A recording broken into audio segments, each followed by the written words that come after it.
Good evening.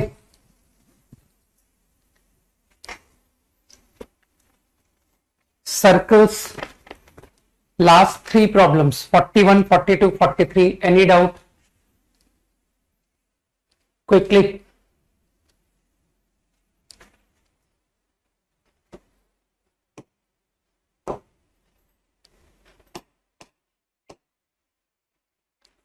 Forty two and three. 42 last class में हो चुका है ना? लास्ट क्लास में पूछा नहीं था क्या तुमने? 42 एंड 43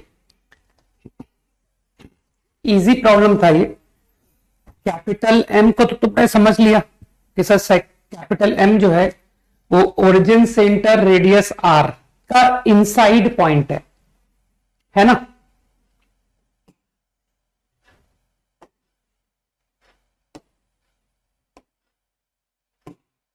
ठीक, तो I want required circle to be inside it. ये है तुम्हारा स्मॉल आर।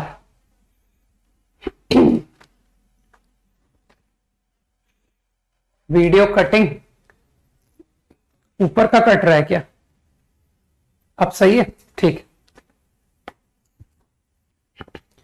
तो this is capital M inside this. Okay, अब मुझे लगता है कि number of all circle C N को तुमने पहचान लिया कि सर जो सी एन है उसका सेंटर एस एन -1 है ना? तो capital S N -1 GP solve कर ली होगी ना?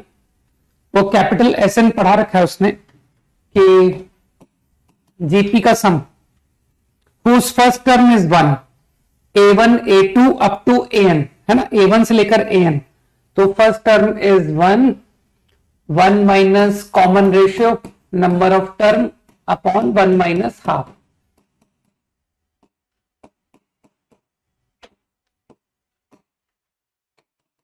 टू माइनस, तो आई गेस तुम समझ गए कि जो सेंटर मुझे चाहिए, मैं तो सीएन सर्कल की बात कर रहा हूं ना, तो जो सीएन सर्कल है उसका centre SN -1 comma 0, SN -1 comma 0 है ना? यही तो था। हाँ, तो एसएन -1 क्रिएट कर लो कि सर ये रहा SN -1 comma 0। And what is its radius? Radius is N है ना? रेडियस एन लिखा है ना? हाँ, एन रेडियस इज 1/2n-1। एकदम मतलब बच्चों टाइप क्वेश्चन दिया लिटरली, है ना? और लोग डर भी गए कि अरे बाप रे इतना भयानक एक्सप्रेशन। तो अगर तुम सर्किल को अंदर चाहते हो तो कुछ ऐसा सोच लो कि सर ये सर्किल है विद सेंटर। तो क्या तुम बुद्धि लगा के सोच पा रहे हो कि सर ये तो बहुत इजी है? आप एक काम करो, origin to this plus this, ये पूरी वैल्यू आर से कम होनी चाहिए, ठीक है ना? अगर मैं चाहता हूं कि S N C N should lie inside, है ना, तो ये वैल्यू आर से कम होनी चाहिए। बुद्धि लगाओ। तो व्हाट इज दिस वैल्यू? तो डोंट यू थिंक कि 2 - 1 upon plus radius plus this, तो थोड़ी सी गणित लगा लो यार कि 2 - 1/2n-2 plus 1/n-1, it should be less than R, है ना? और आर तुमको 1025।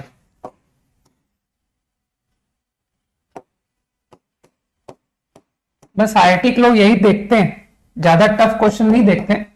वो बस देखते हैं कि कितने हिम्मती लोग हैं कि इतने भयानक एक्सप्रेशन, इतनी भयानक लैंग्वेज को समझने की कोशिश करेंगे। ठीक है ना यार? 80% अबव मार्क्स तो बहुत अच्छे नंबर होते हैं यार, ठीक है ना? लोगों के 70% मार्क्स पे 500 विद इन 500 रैंक आ जाती है। ओके, तो अब इसके आगे तुम मेरी मदद चाहोगे क्या, है ना?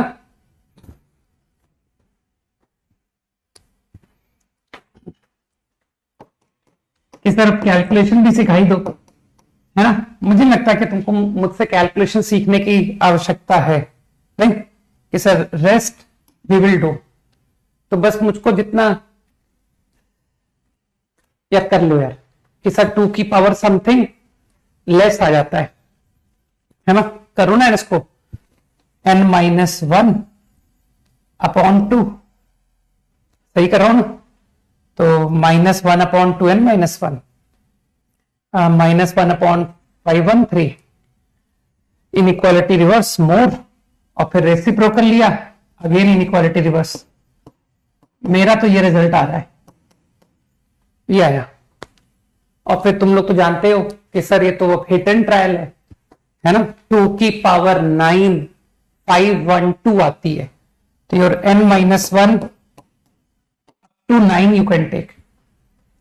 अब मुझको बताओ, क्या 43 तुमको लगता नहीं कि सर 43 आप हमारे लिए छोड़ दो, है ना, कुछ तो हम भी करें।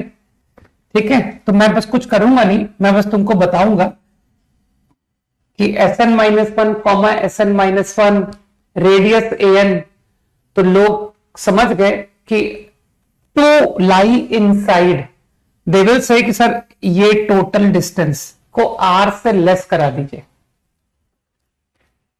सही कहा कि नहीं कहा मैंने, जल्दी से हाँ बोल दो। और इस डिस्टेंस में कोई दम नहीं है, √2 टाइम्स Sn-1 है ना, प्लस रेडियस। अब तो कर ही लोगे ना कि सर 42 जैसा ही 43 है, नहीं।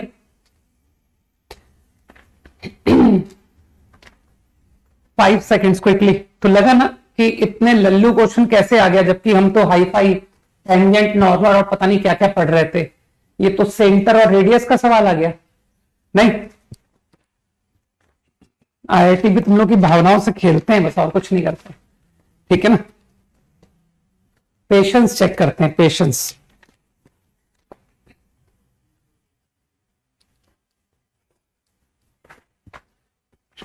ठीक है,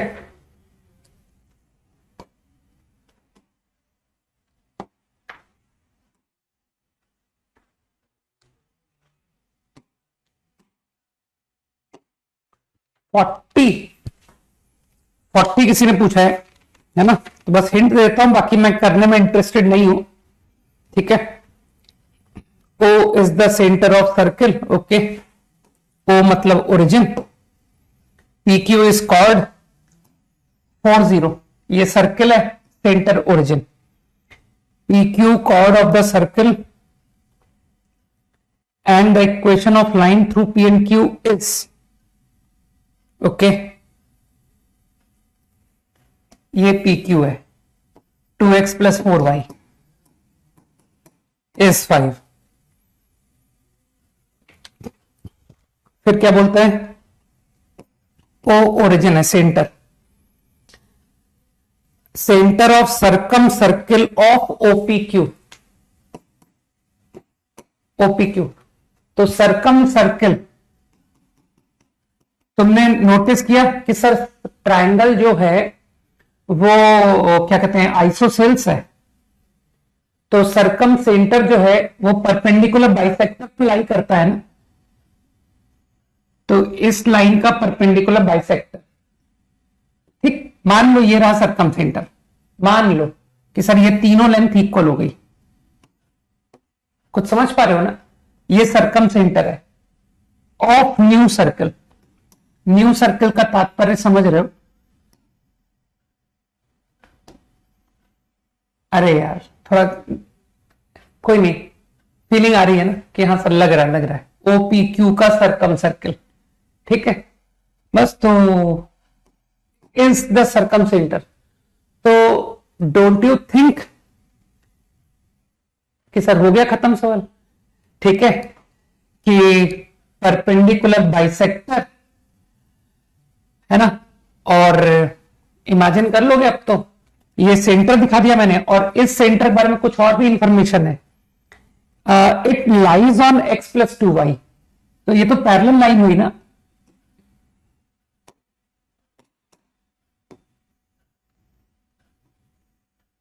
x + 2y इज व्हाट 4।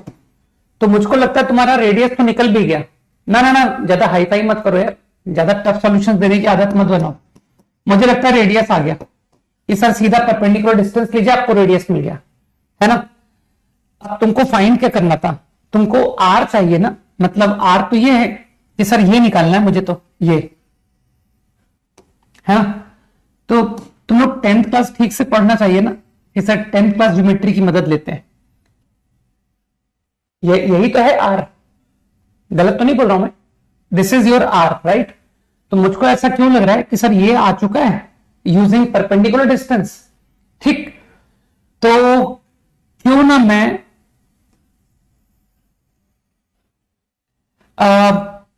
ये डिस्टेंस आ गया, मानते ये डिस्टेंस भी मुझको पता है। आराम से सोचना क्यों पता है, कैसे पता है ना। पढ़ा होगा तुमने स्ट्रेट लाइन में पैरेलल लाइन का डिस्टेंस, तो ये डिस्टेंस मुझे पता है। अगर तुमको ये डिस्टेंस पता है and you also know this distance, ये मानते यही तो सरकम सर्किल का रेडियस है ना। एक सेकंड मुझसे गलती हुई है, रुक जाओ, मैंने एक मामूली गलती की है, मामूली नहीं बड़ी गलती की है। मैंने ये 3 लेंथ को बराबर बोला था, ये तीनों बराबर थोड़ी हैं, ये तीनों रेडियस थोड़ी होंगे। ये है रेडियस सर, ये रेडियस है, ये रेडियस है ना, किसका, सरकम सर्कल का। तो ये लेंथ और ये लेंथ इक्वल है। ये क्या हुआ, एक सेकंड, हाँ ठीक है। तो फील करके, तो फिलहाल मैंने इस बात का कहीं यूज किया भी नहीं, चिंता मत करो। ये लेंथ और ये लेंथ आपस में इक्वल है, but they are not equal to this length, agree. कुछ लोग मेरी बात समझ पा रहे हो ना कि सर ये तो आप डायरेक्टली लेंथ ऑफ परपेंडिकुलर से आपको सरकम सर्कल का रेडियस मिल गया, इसका रेडियस आ गया। अब मुझे लगता है कि ये रेडियस मालूम है, मुझे लगता है कि ये डिस्टेंस मालूम है। तो मुझे ऐसा क्यों लगता है कि तुम कुछ ट्रिग्नोमेट्री की हेल्प लेके, है ना, कि सर मैं आपको राइट ट्रायंगल से ये थीटा की इंफॉर्मेशन दे दूंगा। Now if you know this theta angle, है ना, तो you are interested in radius R of this circle. तो इसका रेडियस तो ये है कि सर ये है आर। तो आर निकालने के लिए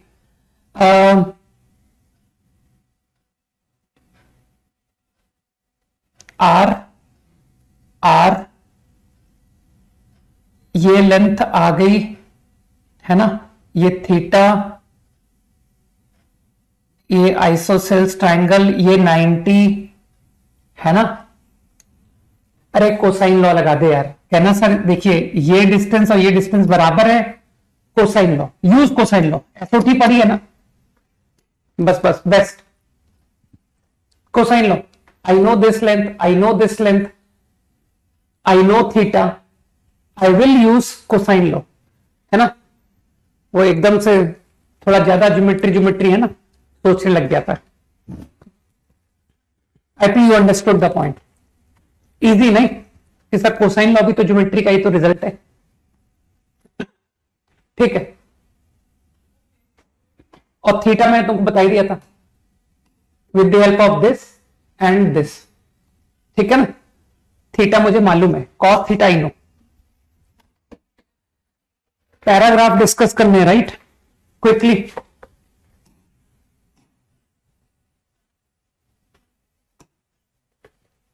any doubt in straight lines paragraph?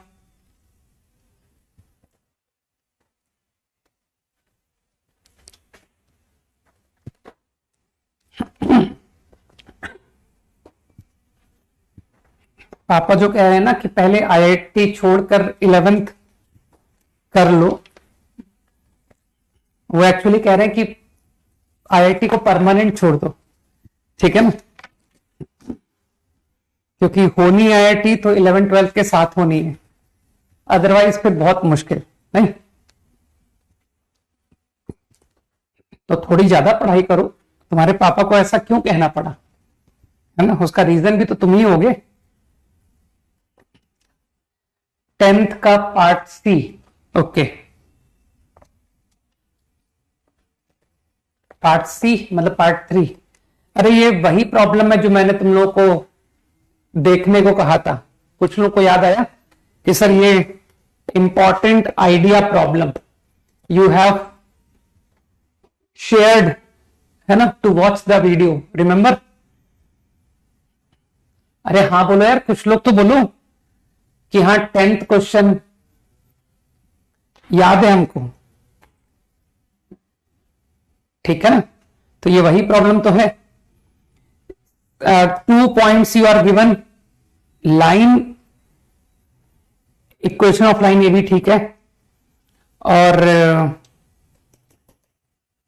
P Y axis, तो वाई एक्सेस पर तुमको पी लेना है, और जो दो कोऑर्डिनेट है 6,30 and 24,6, 6,30 they both lie on same side. ना ना, टेंजेंट की बात कहां से आ गई? 24,6, अच्छा हाँ टेंजेंट का आइडिया, हाँ बिल्कुल ठीक कह रहे हो जतिन, सर्किल टचिंग, है ना। तो point on Y axis, angle APB is maximum, है ना। तो कुछ लोगों को याद आ गया कि सर आप तो बगैर डिफरेंशिएट किए आप डायरेक्ट बोल दोगे कि एक सर्किल बनाओ टचिंग द लाइन, और उस पर भी दो सर्कल्स आएंगे। तो देखो उसने क्वेश्चन में पूछा है ना, एक तुमको पोजीशन, इस पोजीशन के बिलो पूछा है।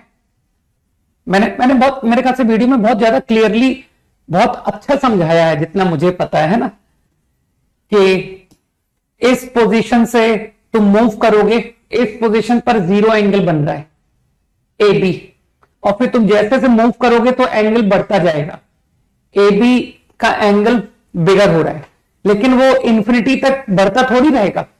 तो किसी एक पोजीशन तक एंगल मैक्स आएगा, और फिर आफ्टर दैट पोजीशन एंगल घटने लग जाएगा। तो मैंने प्रूफ दे रखा है कि सर इस पॉइंट के अबव पोजीशन लीजिए, बिलो पोजीशन लीजिए, और दोनों पर एंगल लेस आ जाता है मामूली सी ज्योमेट्री की मदद से। I will not explain again, that is already explained, है ना। तो यू ऑल अंडरस्टैंड कि here you will get max. इसी तरह से you will get another position by moving up, A के ऊपर, है ना। दो सर्किल बनेंगे ना, एक सर्किल कुछ इधर भी टच करेगा। कुछ लोग समझ गए, ठीक है ना। तो मेरे ख्याल से बात समझ में आ गई लोगों को कि सर प्रॉब्लम में दो आंसर तुमसे निकलवाए गए हैं, एक 38 से मोर और एक 38 से लेस। तो 38 ही आता है जितना मुझे ध्यान है ना, कि सर ये 38 आता है। तो एक आंसर तो आपको ये निकालना है और एक आंसर ये निकालना है। और जिसमें जो थोड़े से जिनकी मैथ्स अच्छी है कि सर अब तो ज्योमेट्री स्ट्रांग हो गई, अब तो 9-10 का आपने फिल कर दिया, है ना, कि सर वो 9-10 में कैलकुलस पढ़ने की वजह से जो चूक गए थे वो अब फिर से ठीक हो गया। तो मेरे ख्याल से लोग कहेंगे सर एक लाइन में खत्म कीजिए, पावर का कंसेप्ट लगा दीजिए, है ना, कि दिस स्क्वायर सर्कल, इस पॉइंट की पावर लगाइए, है ना। तो पीटी स्क्वायर बराबर पीए इंटू पीबी, तो you will directly get this length. कुछ समझ में आया ना कि दिस इज एक्स, तो एक्स स्क्वायर बराबर, ये डिस्टेंस फॉर्मूला निकाल लेना है, I don't know the value, ये तुमको खुद को निकालनी है कि what is this length and what is this length, distance निकाल लेना। तो तुमको ये मिल गया, तो x मिलने से 38 प्लस वो पोजीशन मिल गई। और तुमको लगता नहीं सर ये भी हो गया ना, ये भी तो वही सेम है, सेम एक्स स्क्वायर पीए इंटू पीबी। तो x की वैल्यू तो दोनों के सेम आएगी ना, चाहे आप ऊपर लो चाहे आप नीचे लो। I think you got the idea. I have utilized power of point concept.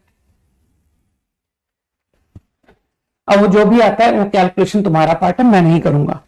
Any other up to 1/4 quickly, एक मिनट।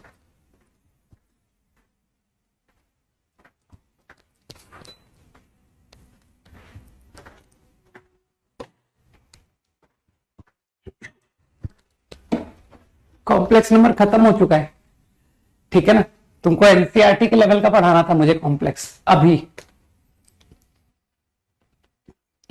12th का बी क्या करेगा जान के यार, ये तीनों पार्ट एक साथ हो रहे थे।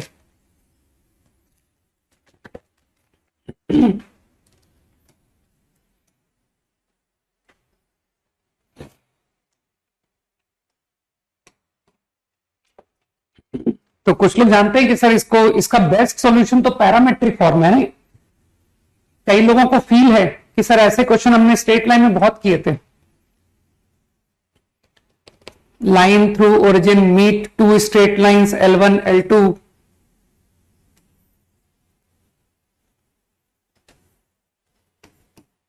कुछ भी डायग्राम बना लो।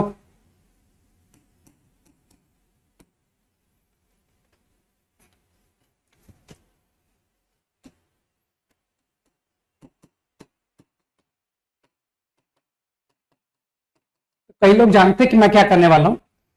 पॉइंट मुझे तो फीलिंग आ चुकी है कि मीट पैरामेट्रिक फॉर्म का थॉट तो सबको क्लियर है कि सर ये तो डिस्टेंसेस की बात हो रही है, ओ से डिस्टेंस पॉइंट का, तो 100% पैरामेट्रिक फॉर्म क्लिक करेगा। तो मैं कोई एक थर्ड पार्ट बता रहा हूं, वैसे तो मुझे बताना एक भी पार्ट नहीं चाहिए था, ठीक है ना। तो A and B, A B और पी तुमको जहां दिखाना हो ले लो। तो OP is R1, this is R1, this is R2। तो समझदार लोग कहेंगे कि सर पुट कर दीजिए 1 by 1। तो R1 साइन, R1 कॉस 10। तो आई थिंक 1/R1, 1/R1 कितना आ गया यार, R1 sign R1 cos is 10। तो 1/R1 इज, पता नहीं यार, कैलकुलेशन करने का बिल्कुल मन नहीं करता मेरा। Sine minus cos R1 1/R1 upon 10। सही करा है मैंने, है ना, मुझे लग रहा है, आई डोंट नो मैंने सही करा है कि नहीं करा है। ये 1/R1 की वैल्यू मैंने सही लिखी है क्या? कोई एक बच्चा जल्दी से मुझे कंफर्म करे कि मैंने 1/R1 सही लिखा है या नहीं। नहीं बताओगे तो मैं छोड़ दूंगा, ठीक। वैसे मेरा कैलकुलेशन करने में बिल्कुल इंटरेस्ट नहीं होता है। प्लस 1/R2 है ना,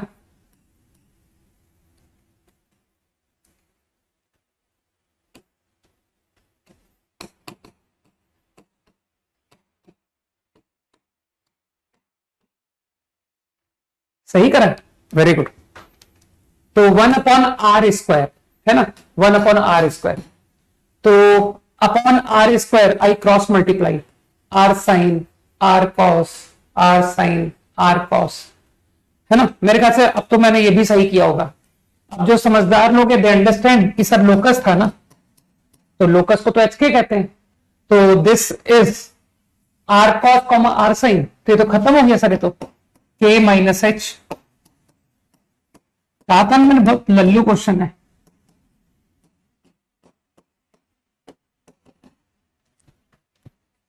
इजी है ना। Any other quickly discussion over, थे ना बहुत बच्चों टाइप क्वेश्चंस, मतलब 9th-10th की ज्योमेट्री की समझ वाले बच्चे भी समझ सकते थे। 14 का बी मैं नहीं बताऊंगा, है ना, ना ना, बिल्कुल लो लेवल के प्रॉब्लम्स नहीं बताए जाएंगे। गलत बोल दिया ना कि सर ज्यादा टफ आप सवाल नहीं बताते हो, ठीक है ना। हाँ, तो वो 14 ज्यादा टफ है एक्चुअली।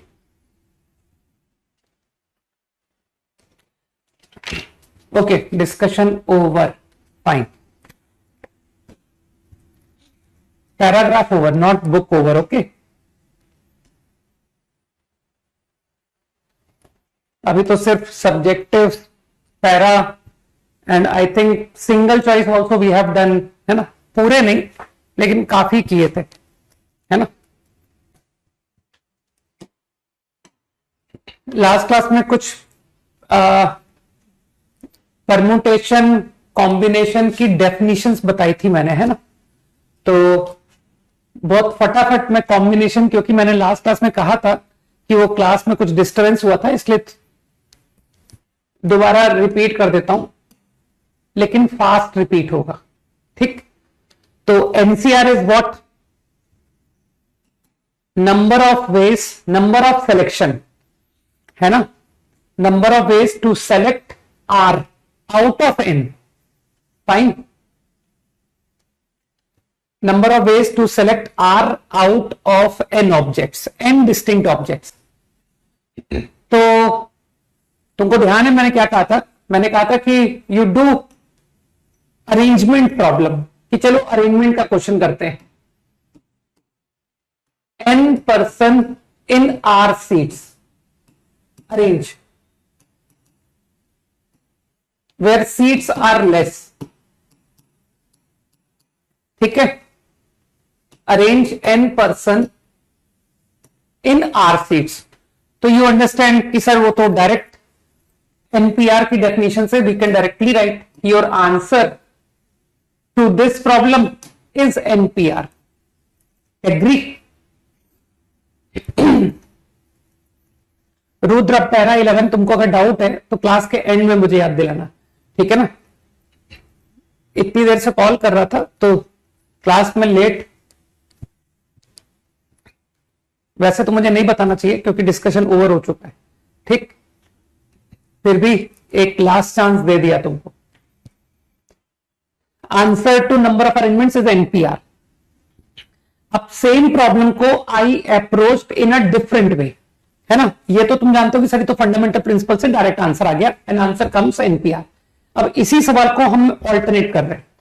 मैं तुमसे पूछ रहा हूं कि R seats will be occupied by R person, you first tell the persons who will sit in these seats, okay. तो यू विल आंसर कि sir I give you they are persons who occupy these are chairs। तो तुमको पता है कि sir अगर ये are person है तो in how many ways they will arrange, answer R factorial, सही, ठीक। अब इसी तरह से अगर कोई दूसरा set, these are person get arranged in these many ways, है ना। अगर they are the R persons who are supposed, who will occupy places, तो what is answer to arrangement of these? तो answer is again R factorial. तो समझ पा रहे हो ना कि सर इस तरह से जितने भी आप मुझे सेट्स देते जाओगे पर्सन के, सबका अरेंजमेंट आर फैक्टोरियल। एंड ये जो अरेंजमेंट हर एक केस में आ रहे हैं उनमें आपस में कोई भी केस कॉमन नहीं है ना। तुम मुझे ये नहीं बता पाओगे कि सर इस केस का एक अरेंजमेंट इस केस के एक अरेंजमेंट से मैच कर रहा है, इम्पॉसिबल। अरे जब पर्सन ही डिफरेंट है तो अरेंजमेंट कैसे सेम हो सकता है, ठीक, बात समझ आई। तो अब मुझे बताओ, मैं एक एक करके कर रहा हूं। These many person R factorial, if they are the person R factorial, और है ना, either these person occupy seat और दीज पर्सन ऑक्यूपाई सीट, और तो कोई मुझे बताएगा how many times I get R factorial. जितने नंबर ऑफ आर पर्सन का आप मुझे सेट बताओगे, ठीक है ना, number of set of are person, ठीक। और मानते हो यही वो क्वांटिटी है जिसको आपने एनसीआर कहा था। बुद्धि लगाओ कि सर इसी को तो in language of permutation combination, इसे ही तो एनसीआर कहा जाता है कि I am only interested in group of are person, selection of are person. तो out of n person selection of are person is nCr ways. तो ये जो तुम नंबर ऑफ केसेस बना रहे हो, they are actually NCR in number. तो you understand कि sir this R factorial is going to appear NCR times, कुछ गया दिमाग में, तो your answer is NCR into R factorial. तो now I got the formula for NCR also, है ना कि सर NPR तो हम पहले ही निकाल चुके थे।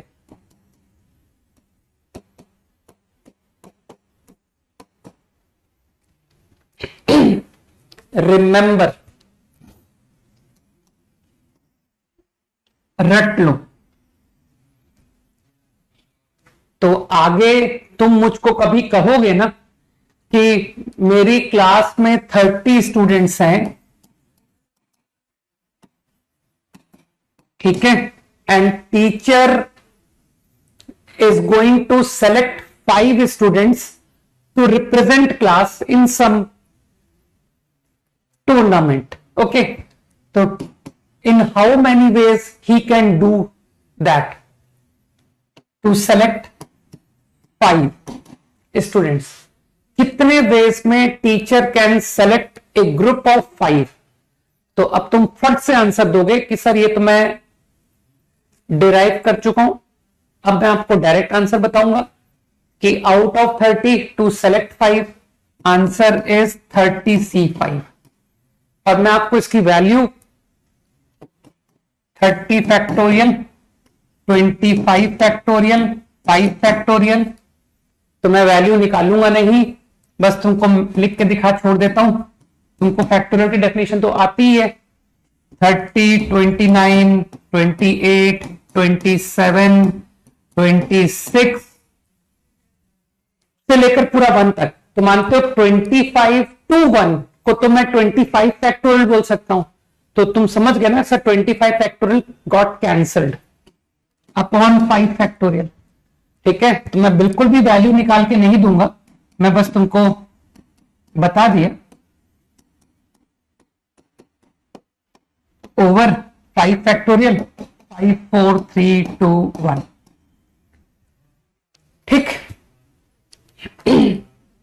5 seconds क्विकली।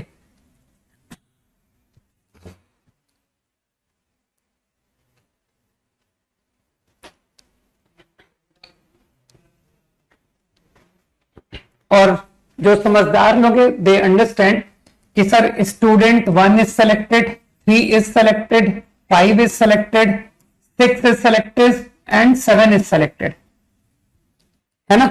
तो जब हम सिलेक्शन की बात करते हैं तो this is immaterial if you से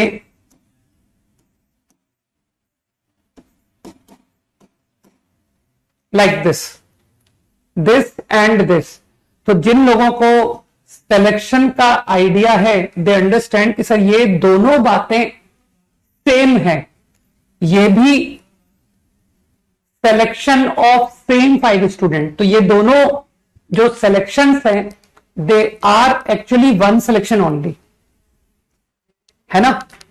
तो जब हम सेलेक्ट करते हैं तो ऑर्डर इनसिग्निफिकेंट होता है कि in which order you are writing students, that is insignificant, got it. 5 seconds quickly.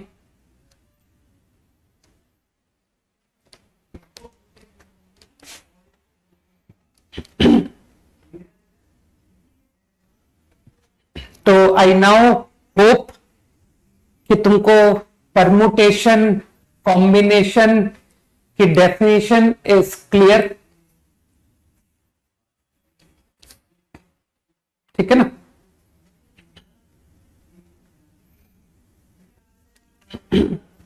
कि एनपीआर क्या होता है, एनसीआर क्या होता है, ठीक है। NPR is number of ways to arrange. अभी इन्हीं 5 स्टूडेंट को अगर तुमसे सीट में अरेंज करने को कहा जाता तो आंसर 30C5 थोड़ी होता। सोचो कि सर यही सवाल है ना, एक क्वेश्चन है सेलेक्ट 5 स्टूडेंट, है ना, और एक क्वेश्चन है arrange 5 student in arrange 30 students in 5 seats.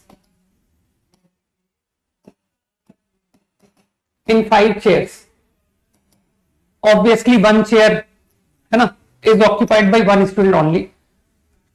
तो ये दोनों बातें अलग हैं, है ना।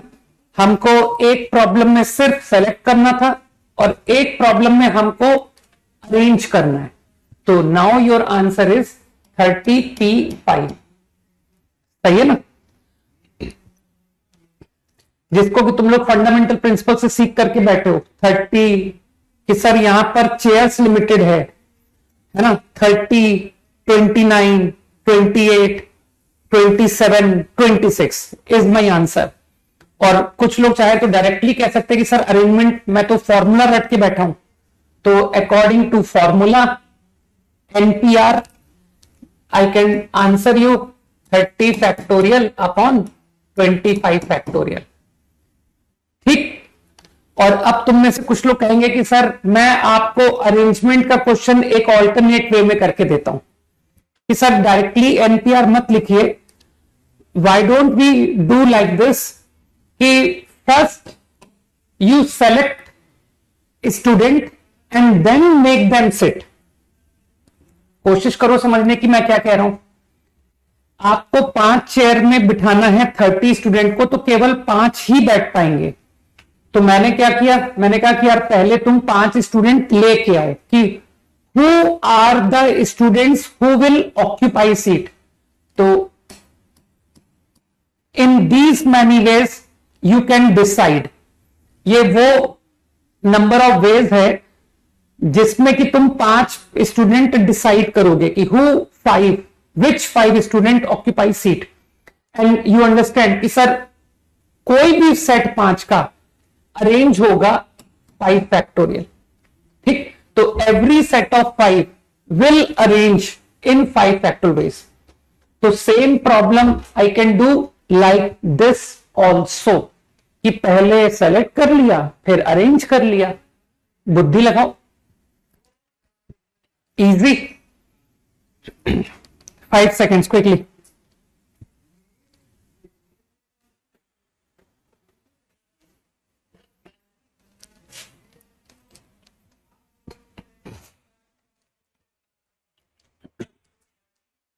चुप रहना सीखो, चुप चुप होकर के बैठो, ठीक है ना।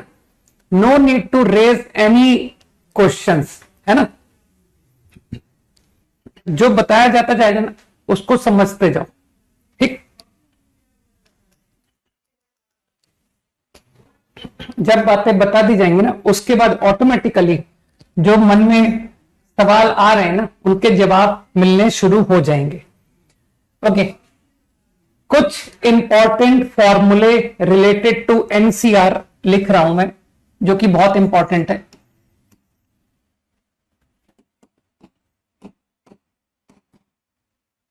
Called Pascal's mirror formula. हालांकि नेम जानने की क्या जरूरत है ना, कि सर बस फॉर्मूला जानते हैं, that is sufficient. Another very important formula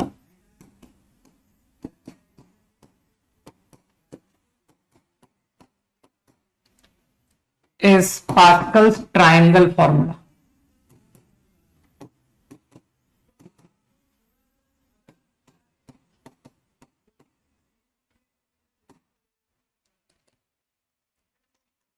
अभी एक्सप्लेनेशन समझ लेंगे, बट पहले रटो भाई, इसे रटना बड़ा इंपॉर्टेंट है, ठीक है। अभी एक्सप्लेन कर दूंगा।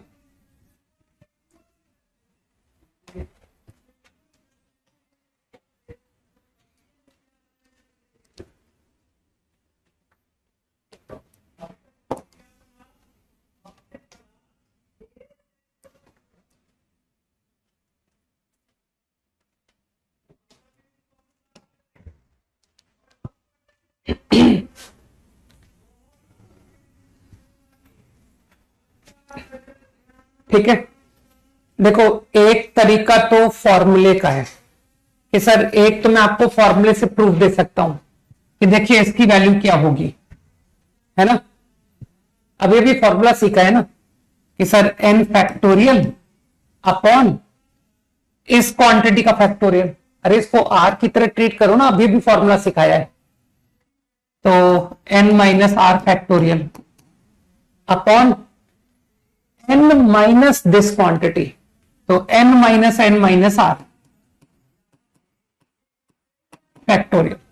तो यू कैन नाउ सी कि सर ये तो फॉर्मूला मैच कर गया। मुझे लगता है ये फॉर्मूला एनसीआर के फॉर्मूले से मैच कर गया। ठीक, अब इसी को परमुटेशन की भाषा में भी समझाया जा सकता है। ठीक है कि सर सेम फॉर्मूले को why don't we explain using PMC, कि I am supposed to select r objects out of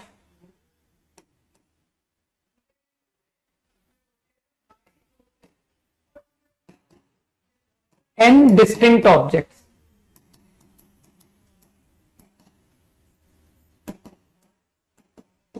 है ना।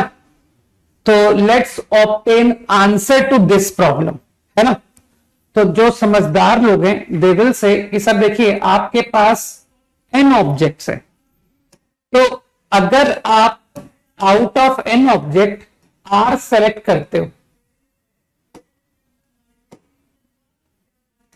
r ऑब्जेक्ट्स सेलेक्टेड, तो डोंट यू थिंक कि अगर मैं out of n object r object separate कर लेता हूं, तो तुमको लगता नहीं सर रिमेनिंग ऑब्जेक्ट पर भी तो ध्यान दीजिए कि if you select r object तो remaining object are n minus r. बुद्धि पर जोर दो, कोशिश करो समझने की मैंने क्या कहा। तो सर हमने तो इन ऑब्जेक्ट को सेलेक्ट किया था, लेकिन ये भी तो एक ग्रुप सेलेक्ट हो गया, तो automatically n minus R also get selected, या यू कहो रिजेक्टेड, कि सर ये जो रिजेक्टेड ऑब्जेक्ट है ये भी तो एक group of n minus R form हो गया। तो ऑटोमेटिकली दो ग्रुप बन गए, एक आर का और एक n माइनस आर का। तो क्या मैं बोलूं कि number of ways to select r is same as number of ways to select n minus are,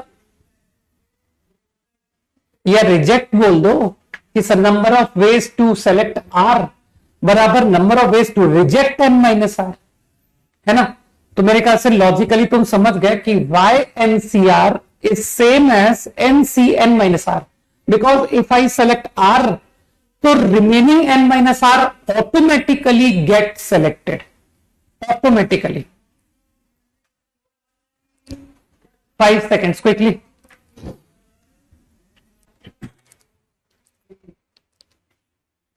तो now in future I will be applying as formula, okay। now let's see the explanation of this one also। तो देखो अब मैं फॉर्मूले से तो करके नहीं दिखाऊंगा, ठीक है, फॉर्मूले से तो नहीं करके दिखाऊंगा कि सर इसका फॉर्मूला खोल दीजिए, इसका खोल दीजिए और मैनिपुलेशन करके शो कर दो कि देखो रिजल्ट इसके रिजल्ट से मैच कर रहा है। ये काम तो तुम भी कर सकते हो, है ना, कि सर कैलकुलेशन वाला काम आप हमारे लिए छोड़ दो कि यूजिंग फॉर्मूला वी प्रूव्ड कि ये रिजल्ट होल्ड करता है ना। तो let me tell you the language of PMC, okay. मैं तुमको परमुटेशन से एक्सप्लेन करता हूं रिजल्ट। तो एक काम करते हैं, फिर से वही सेम सवाल करते हैं। चलो अब की बार पर्सन बोल देता हूं, सेलेक्ट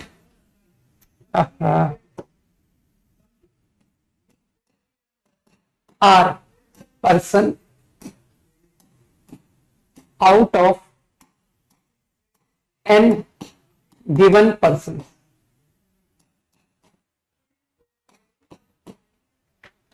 ये तुम्हारा प्रॉब्लम है, ठीक। प्रॉब्लम तुम लोग समझ गए कि I am supposed to select R persons out of n। Fine, obviously r is less या इक्वल, तो तुम बहुत लाइटली मुझे आंसर कर दोगे कि सर एनसीआर, इसमें कौन सी बड़ी बात है। Your answer to problem is NCR. अब इसी क्वेश्चन को मैंने ऑल्टरनेटली ट्राई किया, ठीक। तो चलो पर्सन के नाम बता देता हूं तुमको, ठीक है। जो पर्सन्स हैं are named P1, P2, P3, Pn। अब बात को केयरफुली सुनना। मानते हो ये जो तुमने R पर्सन सेलेक्ट किए, हाँ, अब मैं तुम लोग को पहले इंपॉर्टेंट बात बोल देता हूं। I am not going to repeat my statement, okay. अब जो भी बात मैं बोलूंगा एक बार में समझ जाना, ना समझ में आए तो तुम रिकॉर्डिंग देखते रहना कि सर वही ऑनलाइन स्टूडेंट है ना। दो तरह के ऑनलाइन स्टूडेंट होते हैं, अनसक्सेसफुल, सक्सेसफुल। तो जो सक्सेसफुल है he behaves exactly same way as offline, ठीक। जब रिकॉर्डिंग नहीं दी जाती है जिन बच्चों को, जो क्लास में नोट्स बनाते हैं उनको नोट्स खुद को घर पे रिवाइज करके ही दोबारा चीजों को क्लियर करना होता है कि सर कुछ चीजें क्लास में नहीं समझ में आई थी, लेकिन मुझे टीचर का एक्सेस दोबारा नहीं है कि वो टीचर मुझे फिर से पूरा वही पढ़ाए। तो वो बच्चा अपने नोट से क्लियर करता है, नोट से, है ना, कि जो बातें क्लास में नहीं समझ में आती है, ठीक है। और वही एक बच्चा होता है ऑनलाइन का, जो कोई बात क्लास की क्लियर नहीं होती है तो वो नोट्स से क्लियर करने की बजाय दोबारा रिकॉर्डिंग देखता है। तो ऐसे स्टूडेंट के अनसक्सेसफुल होने के चांसेस बहुत हाई हो जाते हैं, ठीक है, कि ये तो गया, इसके तो बस में कुछ है नहीं, ठीक है। तो जो भी चीज मिस हो जाए, इसका तात्पर्य तुम लोग समझ गए, those who want to become successful in exam, है ना। तो जो भी बात मैं कहूंगा अगर नहीं समझ में आई तो उनको अपनी नोट से ही समझने की कोशिश करनी है ना। और जो रिकॉर्डिंग की मदद बार बार लेंगे वो समझ जाएं अपना पेट, वो भविष्य अपना पहले ही समझ जाएं कि क्या भविष्य है ना। ओके, तो let's now concentrate.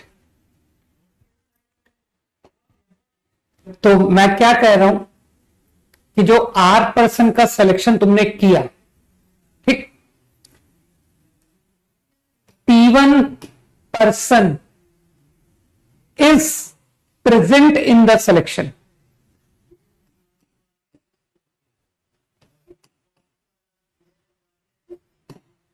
In the selection.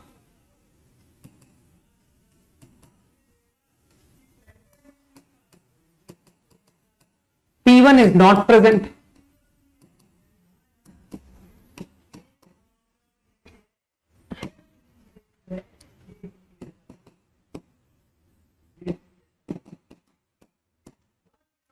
ठीक, क्या तुमको लगता है कि सर ये जो दो बातें आपने लिखी हैं, या तो दैट सिलेक्शन कंटेन P1 और डू नॉट कंटेन P1, इसके बियॉन्ड नथिंग इज लेफ्ट। या तो सिलेक्शन में P1 विल बी देयर या P1 इज नॉट देयर। सोचो, that selection of R will consist of P1, will not contain P1, है ना। तो तुम लोग समझ गए ना कि sir number of ways P1 is there, number of ways P1 is not there, as you said, or P1 is there, और तुम तो जानते हो मैं जैसे ही और बोलता हूं, है ना, अब तो तुम लोग मुझे पकड़ने लग गए हो ना कि सर और एंड, है ना, में डिफरेंस हमें अच्छी तरह पता है। P1 is there और P1 is not there. I think this should be total number of ways to select R person. Think.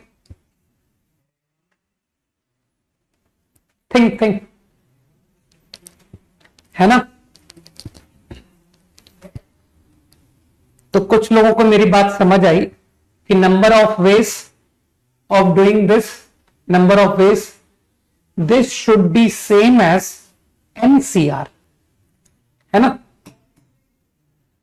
अब चलो let us find number of ways P1 is there in the selection, इसका आंसर लिखते हैं, है ना। P1 is there. अब तुम सोच सकते हो कि सर आप तो अभी जितने क्वेश्चन कराते आए हो, आप हमेशा से ये करते आए हो कि यार जो कंडीशन है चलो उसको पहले सेटिस्फाई कर देते हैं। इफ यू आर सेइंग कि P1 इज देयर, तो why not we first take care of P1, कि चलो P1 को ले लेते हैं भाई। तो बताओ P1 को कितने तरीके से तुम लोगे इन दैट ग्रुप, कितने तरीके होंगे P1 को सेलेक्ट करने के? How many ways you can select P1? बताओ तो, आंसर करो, waiting for your reply. Number of ways to select P1, select P1 one way. क्या सर P1 को ले लो, एक ही तो आदमी है P1 नाम का, उसको पिक कर लो, ठीक, in one way. Now and मानते हो I am suppose to select are person, अभी तो तुमने एक आदमी लिया है, only one person you have selected right now, है ना। एंड सेलेक्ट रिमेनिंग पर्सन, तो how many ways you can select remaining person? तो I guess I am left with n-1 total person and supposed to select r-1 more person. समझ गए? तो I selected P1, number of ways to select P1, number of ways to select remaining r-1. कुछ समझ में आया? तो I think this is the number of ways where P1 is there in the selection, और if P1 is not there, ये तो कुछ ज्यादा ही आसान हो गया कि sir P1 is not there, तो आप ये n पर्सन को लेके क्यों खड़े हो? आप एक काम करो, P1 को पहले निकाल दो रूम से, कहना कि तुम रूम से बाहर जाओ यार, ठीक है। और अब एक काम करते हैं, जितने लोग बचे हैं ना उनमें से R सेलेक्ट कर लेते हैं, n-1 CR सेलेक्ट तो R करने हैं ना। तो मेरे ख्याल से तुम लॉजिकली फील कर गए कि सर सेम प्रॉब्लम को alternately I do and I get the answer. लेकिन क्योंकि सवाल तो एक ही था ना, तो दिस will equal this, ठीक है, इजी।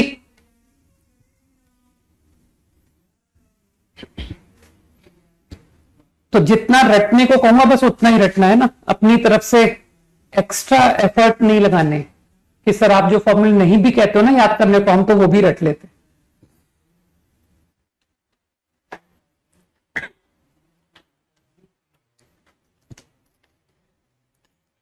5 seconds, done. हाँ, कुछ फॉर्मूले और भी मैं बताना चाहता हूं याद रखने के लिए, लेकिन अभी क्या है ना, थोड़ा सा तुमको रेजिस्टेंस आएगा समझने में, ठीक है, क्योंकि सर अभी तो हमने एनसीआर के जस्ट फॉर्मूले को समझा है, ठीक। लेकिन मैं फॉर्मूले तुमको अभी लिख देता हूं,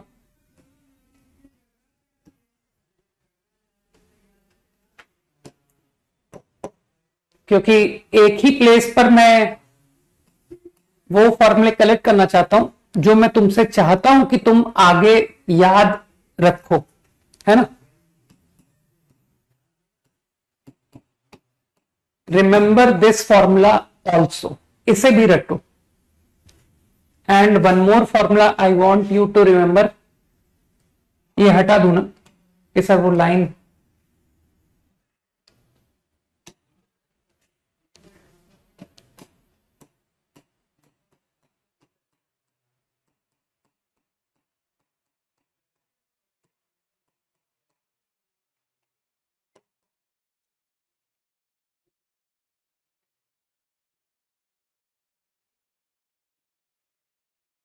तो I want you to remember these फॉर्मूले ऑल्सो।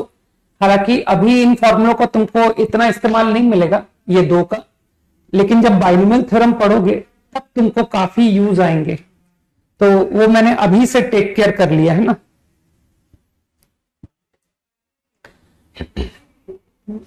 अभी तो तुम फॉर्मूले की मदद से भी प्रूव कर सकते हो कि सर इस फॉर्मूले को फॉर्मूले की मदद से प्रूव कर दूं क्या। लेफ्ट साइड को खोल देते हैं, राइट साइड को खोल देते हैं और दिखा देते हैं कि सेम है। ठीक है,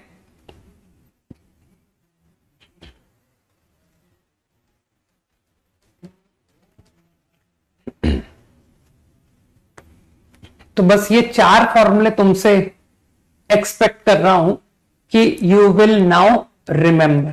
ठीक, चलो एक अच्छा सवाल पूछता हूं, उसके बाद I will try to explain you this. Okay, और एक ही बार समझाऊंगा। ठीक, तो बिफोर दैट थोड़ा सा वार्म अप टाइप कि सर हम एनसीआर एनपीआर से थोड़े फैमिलियर होने लग गए हैं, है ना, और अभी प्रॉब्लम्स करेंगे तो बहुत फैमिलियर हो जाएंगे, डोंट वरी।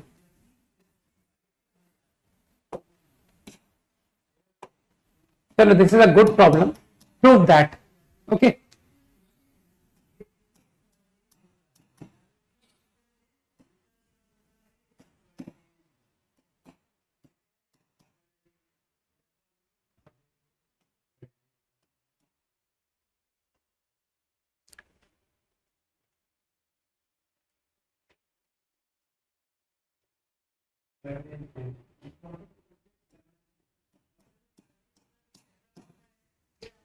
प्रूफ करो।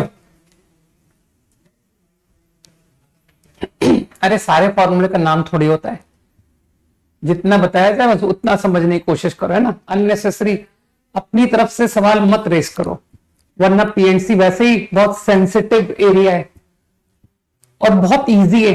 मजे की बात यह है कि पीएनसी से आसान चैप्टर तुमको मुश्किल से मिलेंगे, लेकिन बस सेंसिटिव है। जरा सा केयर हटा, लूज हुआ, कंसंट्रेशन लूज हुआ, गड़बड़ है ना। तो स्टे क्वाइट, है ना, क्लास में चुप रहो।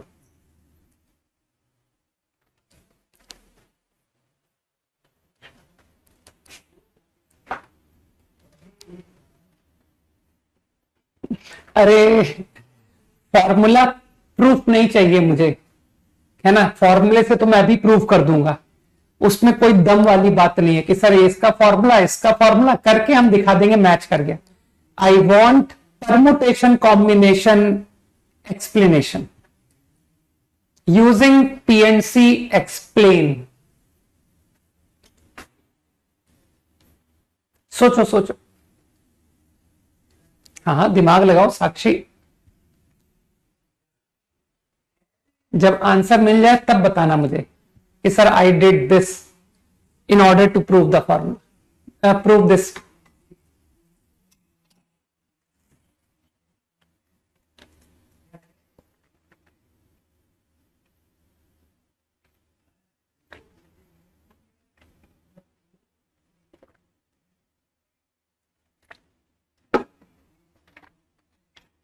बिल्कुल सही दीर्ष्या, गुड। समर्थ, अब जो तुमने कहा है उसका एक्सप्लेनेशन भी तो लिखो, जो तुम कह रहे हो कि आई डू लाइक दिस।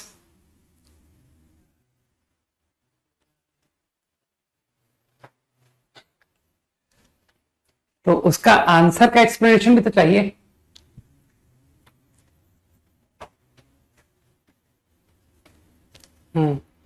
तो लोगों ने एटलीस्ट आइडिया तो पकड़ लिया है, लेकिन अब उस आइडिया से ये रिजल्ट भी तो लाके दिखाओ कि how do we get this result.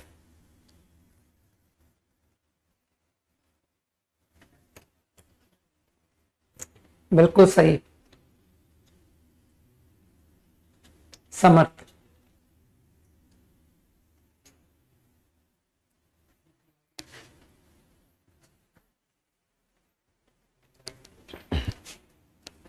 चलो, मुझे लग रहा है कई लोगों ने बात को पकड़ लिया है ना।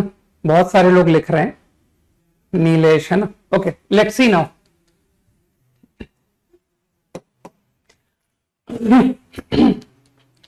I don't want the explanation of combination, है ना, क्योंकि यार तुमको परम्यूटेशन भी तो सिखाया है मैंने। तो प्रॉब्लम एकदम साफ कि sir let's arrange n person, arrange n person in are seats, है ना। इस प्रॉब्लम का आंसर लाते हैं। तो इस प्रॉब्लम का आंसर एनपीआर, समझ गए, एनपीआर। अब फिर तुम फिर वही कहोगे कि sir P1 is either in any arrangement, किसी भी अरेंजमेंट की आप बात करो, P1 इज देयर और P1 is not there.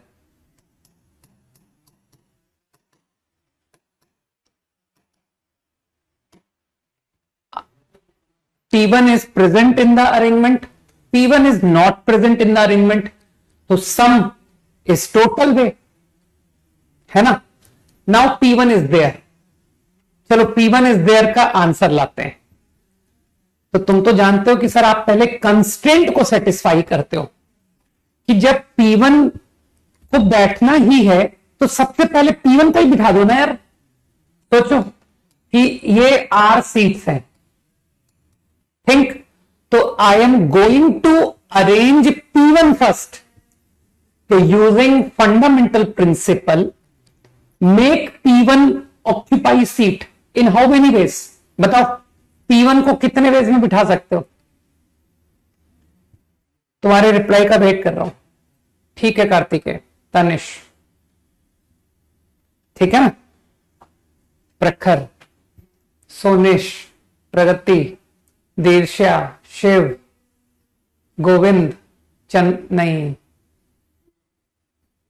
Shiv I think I called ना, सारंग, साहिल, देव, मनीष, क्या नाम था, अक्षत, दूरवा, मनीष, आयुष, शिवम, समर्थ।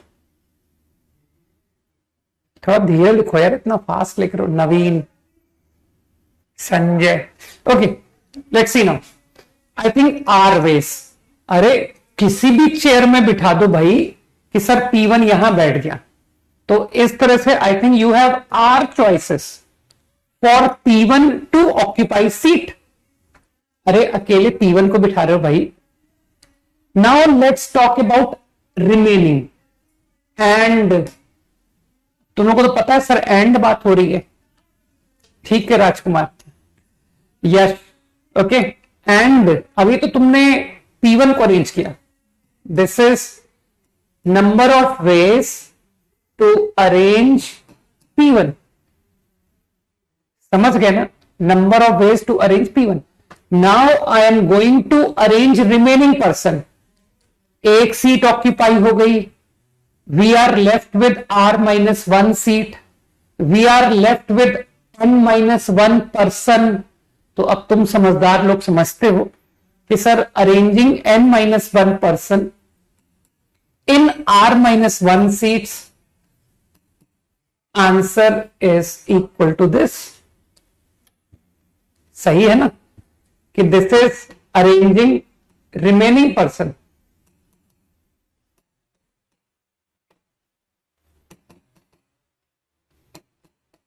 In remaining seats. तुम समझ गए।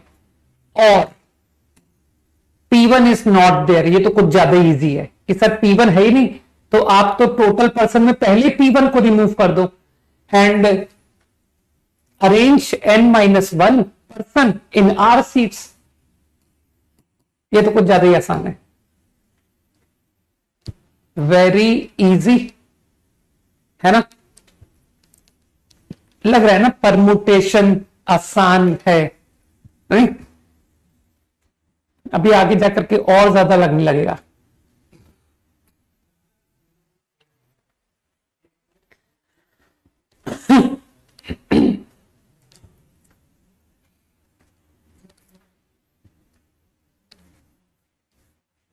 Five seconds quickly.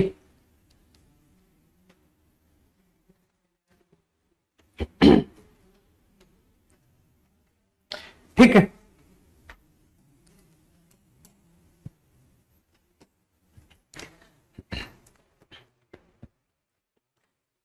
तो एक ट्राई करता हूं मैं, ट्राई क्या दोबारा तो बताऊंगा ही नहीं वैसे भी, r n C r n n -1 C r -1, ठीक है ना।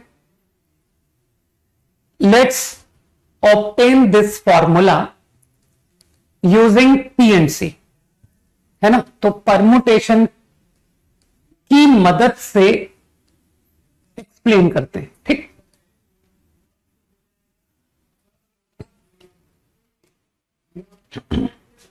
तो same sir, let's select are person out of N,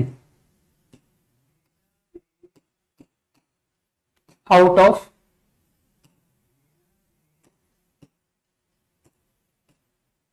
कुछ इजी क्वेश्चंस करेंगे तो और अच्छी फील आएगी ना, लेकिन फिर भी तुम तो कोशिश करो, है ना, तुमको समझ में आ जाएगा, I know. Out of n person,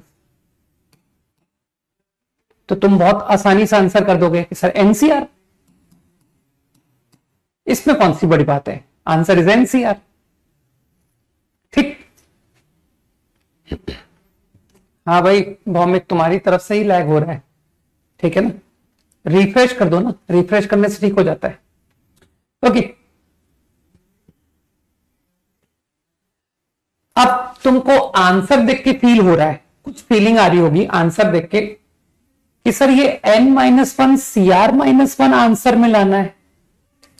तो क्या इससे तुमको कुछ ऐसी फीलिंग आ रही है कि सर क्यों ना हम पहले एक पर्सन सेलेक्ट करें, फिर बचे हुए पर्सन सेलेक्ट करेंगे, है ना। लेट्स सेलेक्ट वन पर्सन, ठीक। तो सेम क्वेश्चन को I am doing alternately, I am going to select one person, first person, है ना। तो फर्स्ट पर्सन को सेलेक्ट करने के how many ways, tell. I want to select first person, tell me how many ways I can do that, बताओ। N ways, बिल्कुल तनिष, ठीक है ना। एन वेज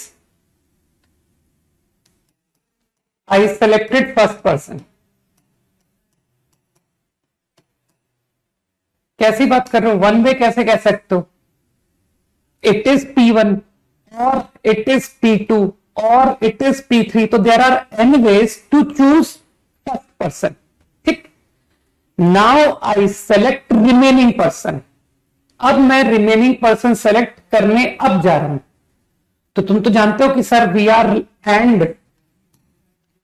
एंड क्योंकि मैं कोई एक पर्सन थोड़ी सेलेक्ट करना है, मुझको तो आर पर्सन सेलेक्ट करने हैं।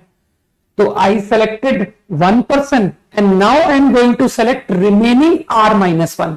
तो उसका आंसर तो तुम मुझे फट से बता दोगे कि sir remaining R-1 out of remaining N-1, क्यों, ऐसा थोड़ी कि P1 is present in the selection, ठीक है ना। तो तुम किसी एक पर्टिकुलर पर्सन को तो टारगेट कर ही नहीं सकते भाई कि sir number of ways P1 is there, हो सकता है P1 हो ही नहीं, है ना। ये आंसर आया, ठीक। लेकिन ये आंसर सही नहीं है ना। क्यों सही नहीं है, अभी बात करते हैं। अरे आर पर्सन सेलेक्ट हो गए, एक पर्सन R-1 पर्सन, तो R पर्सन सेलेक्टेड, है ना, selecting remaining person.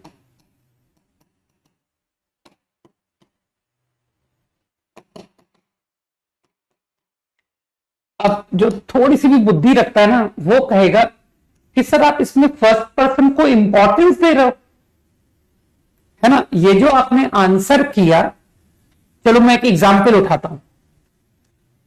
Your first person selected is P1, मान लो ये है पहला person selected. Now remaining R-1 person, remaining मान लो दे आर 2, 3 R। थोड़ा सा दिमाग लगाने की कोशिश करना, है ना, मैं क्या कहने जा रहा हूं। मानते हो ये जो तुमने मुझे आंसर किया, इस आंसर में ये आंसर काउंट हुआ है, ठीक ठीक। लेकिन अब मैं तुमको बताता हूं कि ये जो आंसर है ये बंदे होना चाहिए ना, कि सर आपका जो सिलेक्शन है R% का वो है P1, P2, P3 up to PR, that is one way. लेकिन जो अप्रोच आपने की है, अभी हम आपको बताते हैं कि in your approach this answer is not counted once. आपने इसे एक बार नहीं गिना है, ठीक। तो कितनी बार गिना है भाई बताओ? तो कुछ लोग बता देंगे कि सर देखिए,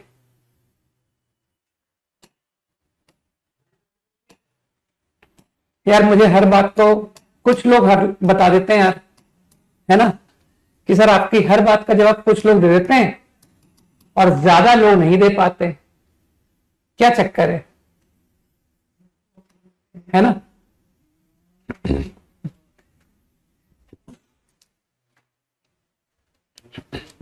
तो अब मुझे बताओ, जो तुम आंसर लिख करके बैठे हो, ठीक है, कि sir according to me this is the answer, तो in this answer don't you think कि this case and this case are counted different?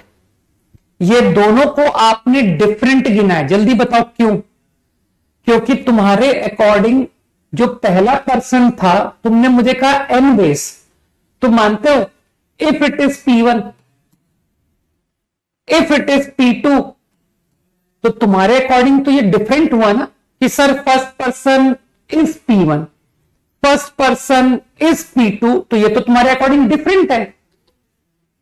तो बात दिमाग में जा रही होगी, है ना, कि मैं इस बात को वेटेज दे रहा हूं कि who is the first person, है ना, जबकि according to problem this is immaterial, because I am only interested in the list of R person. मुझे तो उन R लोगों के नाम चाहिए, मुझे इस बात में कोई इंटरेस्ट नहीं है कि सर वो जो R लोग सेलेक्ट हुए ना उसमें फर्स्ट पर्सन P1 है, फर्स्ट पर्सन P2 है, that is meaningless for me. तो I think you are getting my point कि same selection, this is the same selection as this, but in your answer it is counted differently, कि sir इन दोनों को मैंने अलग answer गिना है। तो तुम फील कर पाओगे कि एक ही आंसर को तुमने जो आंसर किया है उसमें एक ही answer how many times you are counting, है ना। तो अब कई लोग बात समझ चुके मेरी कि सर आ गया, समझ में आ गया कि देखिए P3, P1, P2, 4, PR, ये भी इन दिस आंसर डिफरेंट कॉल किया गया है, जबकि ये भी सेम आंसर है। तो इस तरह से बात दिमाग में गई कि sir this way one answer को we are counting R times, एक ही आंसर जिसको एक बार काउंट करना था, बाय आंसरिंग लाइक दिस, इस मेथड से हम एक आंसर को R टाइम्स गिन रहे हैं, है ना। We are giving weightage who is the first person selected, remaining person selected. जबकि तुम समझ रहे हो कि सर मुझे किसी ऑर्डर में इंपॉर्टेंस थोड़ी है कि पर्सन जो सेलेक्ट हुए हैं in which order they are drawn selected, ठीक है। बाकी तुमने नोटिस किया इस मेथड से तुम रिमेनिंग R-1 को तो इंपॉर्टेंस नहीं दे रहे थे, उनको तो तुम एक साथ सेलेक्ट कर रहे थे, तुम सिर्फ इंपॉर्टेंस फर्स्ट पर्सन को दे रहे थे कि फर्स्ट पर्सन, फिर बाकी इकट्ठे ले लिए, है ना। तो मेरे ख्याल से बात दिमाग में गई कि sir one answer is counted R times, चाहे कोई सा भी एग्जाम्पल दे दो मुझे, कि ये है R% का सिलेक्शन, मैं तुमको फिर शो कर दूंगा कि देखो ये सिलेक्शन भी तुम्हारे आंसर में 8 टाइम्स गिना गया है। तो मुझे बताओ, हर एक आंसर को अगर तुम 8 टाइम्स गिनोगे तो जो भी तुम्हारा आंसर आएगा, डोंट यू थिंक वो 8 टाइम्स राइट आंसर आएगा, है ना? तो मेरे ख्याल से बात दिमाग में गई कि sir what is the right answer now. अरे जब एक आंसर को तुम 8 टाइम्स गिन रहे हो तो ये आंसर करेक्ट आंसर का 8 टाइम्स है, तो correct answer is what, upon R. Easy, सही है ना? तो I think you got the meaning कि सर फॉर्मूले का परमुटेशन कॉम्बिनेशन से एक्सप्लेनेशन आई अंडरस्टूड। और अब जो फोर्थ फॉर्मूला है ना, उस पर बुद्धि नहीं खर्च करनी है कि फोर्थ फॉर्मूले में टोटल बुद्धू बनाया है। n को रिप्लेस कर दो n+1, r को रिप्लेस कर दो r+1, तो वो फोर्थ फॉर्मूला बन जाएगा। ठीक है, तो उसको डिराइव करने की कोई आवश्यकता नहीं है क्योंकि वो यही है, वो यही फॉर्मूला है। I only replaced n by n+1 and r by r+1. Got it?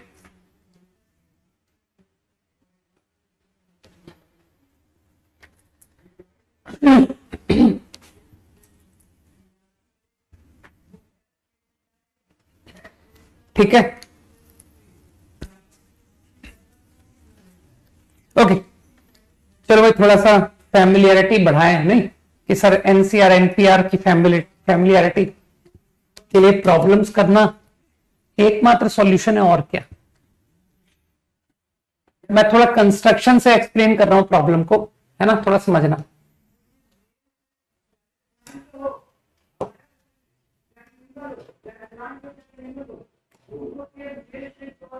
There are 4 collinear points, ठीक है, 4 collinear points, fine, and there are 6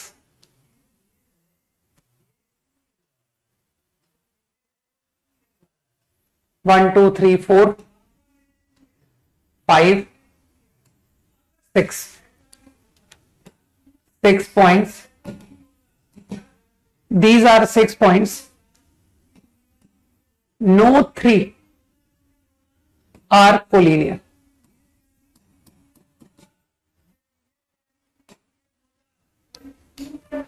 problem का इंफॉर्मेशन देख लो। You are given 10 points. 4 are in a line. 6 remaining are such कि no 3 are collinear. कोई भी 3 collinear नहीं है। 2 तो हमेशा ही कोलिनियर होते हैं, तो सबको पता है ना, कि सर स्केल से ज्वाइन कर दीजिए, लाइन बन गई। ठीक, ठीक है। Even these point and these point, है ना, तो यूजिंग 6 एंड यूजिंग 4 भी अगर तुम मुझसे कहते हो ना कि sir any 3 no 3 are collinear, ठीक, कि सर 2 पॉइंट यहां से लीजिए और एक यहां से लीजिए, वो भी आपस में कोलिनियर नहीं है, समझ गए? तो out of 6 and 4 no 3 are collinear. अब ये मत कहना कि सर तीनों यहीं से ले लिए, तो यार एक पॉइंट यहां से लेना जरूरी है। मेरी बात को समझो, मेरी भावनाओं को समझो यार, ठीक है, कि सर 3 पॉइंट का सिलेक्शन जिसमें आपको ये ब्लू पॉइंट तो लेने ही लेने और यहां से पॉइंट लिए, तो 3 पॉइंट कोलिनियर नहीं है। ओके, अब problem is find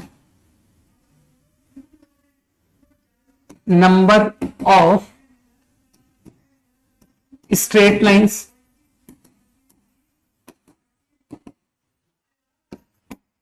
triangles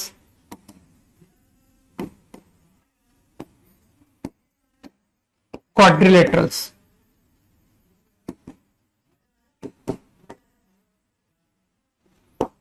Using these points.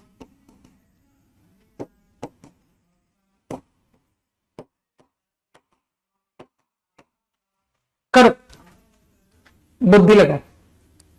How many lines can be drawn using the given points?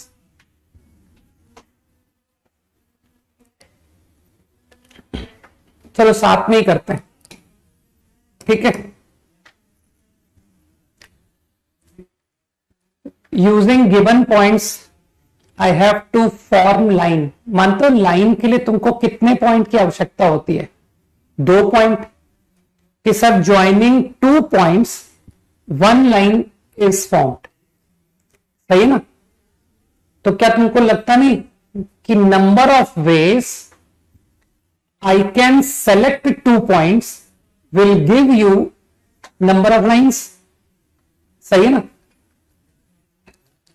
तो फॉर पार्ट 1 आई सेड कि इफ आई आंसर 10C2, है ना, तो 10C2 इज रॉन्ग आंसर. अभी बताता हूं क्यों. अगर तुमने इन 10 में से कोई से भी 2 सेलेक्ट कर लिए तो वो क्यों गलत है? तो गलत आंसर्स मैं रिमूव कर रहा हूं. तुमको लगता नहीं कि सर अगर वो दोनों point out of these select हो गए, कि सर ये 2 पॉइंट सेलेक्ट हुआ 1 लाइन. अगर तुम कहते हो नहीं नहीं ये पॉइंट सेलेक्ट हुआ, ये पॉइंट सेलेक्ट हुआ, तो डोंट यू एग्री कि सर ये तो सेम स्ट्रेट लाइन है. चाहे ये 2 सेलेक्ट करो चाहे ये 2 सेलेक्ट करो, एक ही स्ट्रेट लाइन है. तो मैंने क्या किया, मैंने कहा कि एक काम करो, ये जो तुम आंसर लिख रहे हो उसमें हम वो लाइंस बताते हैं, फाइंड करते हैं जो कि यूजिंग दीज 4 काउंट हुई है ना. जो लाइन केवल इन पॉइंट से फॉर्म हुई है, ओनली यूजिंग दीज 4, है ना. तो क्या तुम समझ पा रहे हो कि सर इन 4 पॉइंट की मदद से कितनी लाइन बननी चाहिए? सोच के बताओ. अगर मैं तुमसे कहूं फाइंड, मेरा क्वेश्चन को ध्यान से सुनो, पहले सवाल को सुनो, उसका आंसर करना. फॉरगेट दिस प्रॉब्लम, भूल जाओ.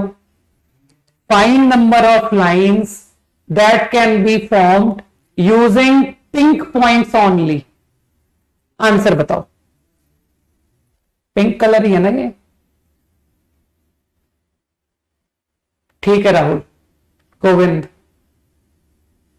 सारंग, संजय, अभिषेक, जतिन, नाम तेजी से आ रहे हैं. पलक था, पलाश, जतिन, हर्ष, अक्षत, पलक, हाँ, जतिन, ओके, प्रिंस, हर्ष.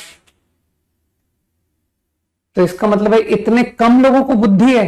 हाँ, सुधांशु, शिवम, मतलब एक सिंपल सा सवाल पूछा गया कि how many lines are possible, Akash, using these 4 points only, और उसके इतने तरह तरह के आंसर आ रहे हैं मेरे पास, है ना. मनन आई कैसे ना,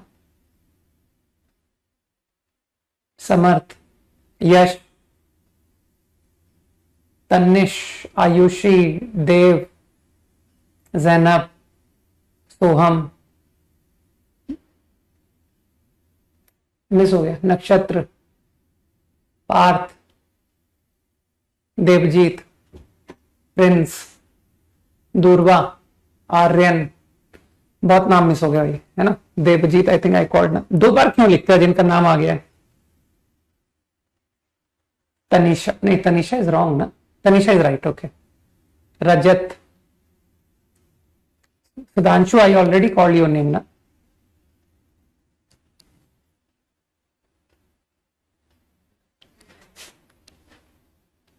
तो मतलब अगर इतनी छोटी बुद्धि है तुम्हारी तो मतलब थोड़ा और मेहनत, थोड़ा ढंग से, थोड़ा सा बुद्धि को जो है ना मोबाइल से हटाओ ये मोबाइल ज्यादा देखते देखते जो है ना दिमाग ने काम करना ही बंद कर दिया है, ठीक है ना। जो तरह तरह के आंसर दे रहे हैं, मतलब क्वेश्चन सिंपल सा पूछा गया, how many lines are possible using these four, है ना। कोई आंसर लिख रहा है 6, और भी भयानक भयानक आंसर आ रहे हैं।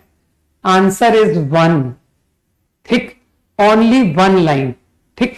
इन 4 पॉइंट को यूज करके कितनी लाइंस पॉसिबल है, दैट इज ओनली 1 लाइन। चाहे कोई से भी 2 पॉइंट लेके देख लो, लाइन तो एक ही होगी। लाइन जानते हो ना, इनफाइनाइट होती है, ओके। तो मेरे ख्याल से लोग समझ गए कि सर ये जो 10C2 आंसर है उसमें एक्चुअली आपने यूजिंग दीज 4 पॉइंट्स ओनली आपने 4C2 लाइंस गिनी है कि using these 4 I have counted 4C2 lines which are not actually 4C2, they are only 1, कि सर वो तो एक ही लाइन है। तो समझ गए कि काम करते हैं, इन 4 पॉइंट को लेकर तुमने 4C2 लाइंस गिनी है ना, लेट्स रिमूव देम, उन सबको हटा दो और उन सबके प्लेस पर एक लाइन गिन लो।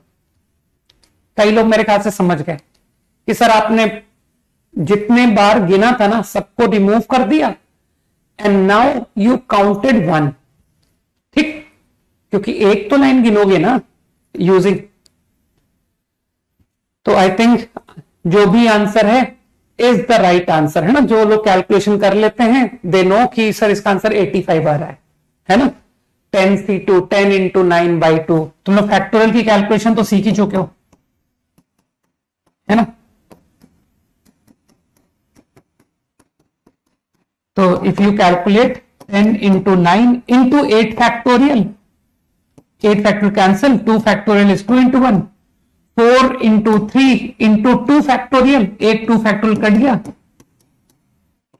अब एक बार मैंने करके दिखा दिया, अब नहीं करके दिखाऊंगा, ठीक है। आगे से तुमको फैक्टोरियल की कैलकुलेशन मैं नहीं करके दिखाऊंगा, ओके। कुछ लोगों ने इसी प्रॉब्लम को ऑल्टरनेटली किया, कहा कि सर हम लोग इस प्रॉब्लम को केस बना के क्यों नहीं करें, कि आपको 2 पॉइंट चाहिए ना, तो let's do like this, selected 2 point from here only, that is 1 वे।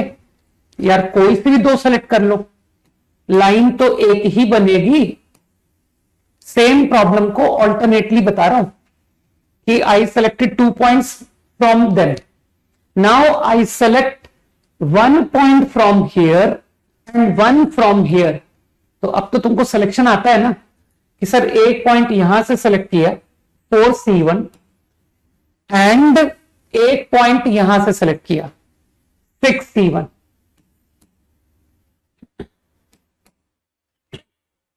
अच्छा 85 गलत लिखा है क्या? एक सेकंड मिस्टेक, सॉरी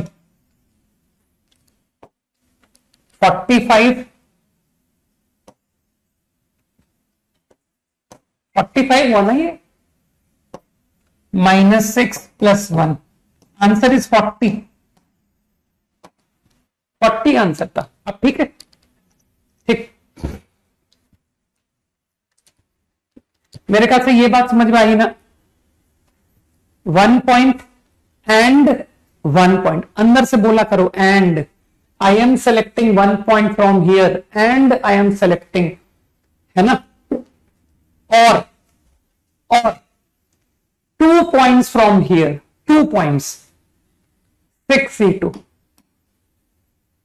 तो no doubt you will get same answer, ठीक, एक ही आंसर आएगा, चिंता मत करो।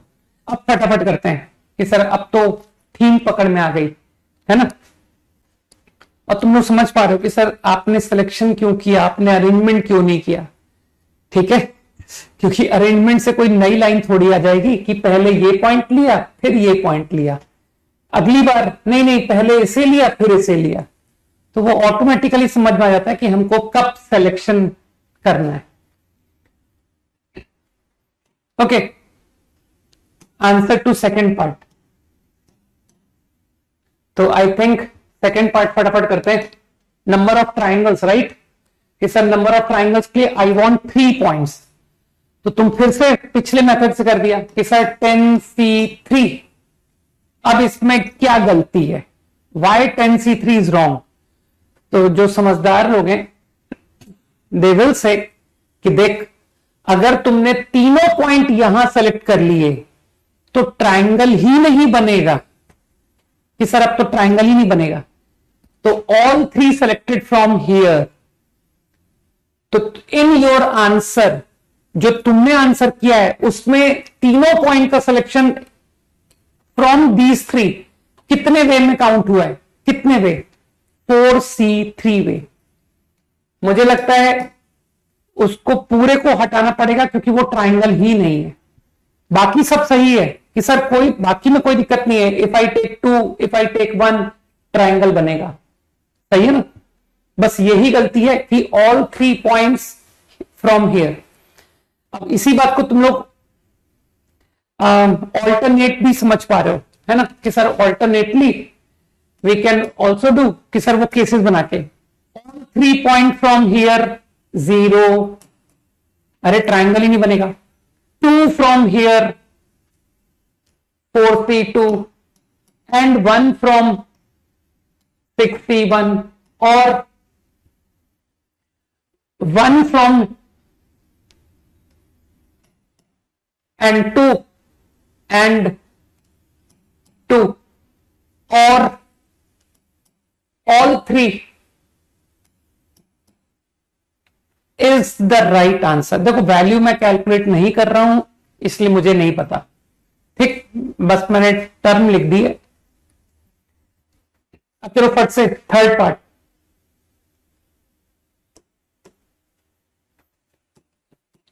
क्विकली, क्वाड्रिलेटरल, क्वाड्रिलेटरल के 4 पॉइंट। तो जो लोग 10C4 आंसर कर रहे हैं इसमें क्या मिस्टेक है कि सर चारों पॉइंट ये सेलेक्ट हो गए, ये गलत है। केवल इतना ही नहीं, अगर 3 यहां सेलेक्ट हुए और 1 यहां, ये भी गलत है, तब भी क्वाड्रिलेटरल नहीं बनेगा। बुद्धि लगाओ। 3 and 1, सर ये भी गलत है। सोचो सोचो, अरे थोड़ा सा बुद्धि पर जोर दो यार कि sir 3 point and 1 point quadrilateral बन रहा है? नहीं बन रहा है। और तुम ऑल्टरनेट भी मेथड जानते हो कि सर ऑल्टरनेट में भी केसेस बनाइए। ऑल 4 फ्रॉम हियर नहीं, 3 फ्रॉम हियर नहीं, 2 फ्रॉम हियर यस, और 1 फ्रॉम हियर यस, और all 4 from here yes। I think these many quadrilaterals are possible। आसान है।